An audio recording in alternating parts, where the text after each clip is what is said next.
Isle of the Dead stars a man who made a career out of scaring people to death, Boris Karloff. Now, you probably never stopped to think about it, but in all of the times you've seen Boris Karloff on the screen, you've never seen him really looking particularly nimble. Most of the time he moved at a slow, kind of deliberate pace because of an early back injury that restricted his movements.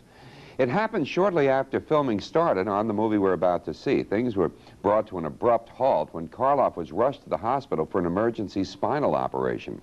Well, now, it was 4 months before he could walk well enough to resume working. Critics said that he ambled through this role, but his slow walk was actually the result of the operation.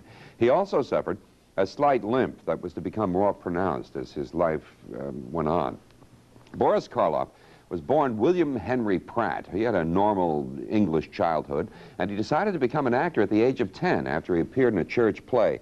His first film appearance was in 1919 in His Majesty the American, a silent film starring Douglas Fairbanks Sr. Worldwide recognition came some 12 years later with the 1931 classic Frankenstein.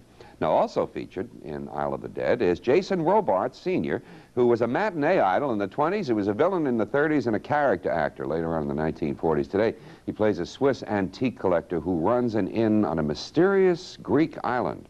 Of course, all of his guests are potential victims. Here's Isle of the Dead.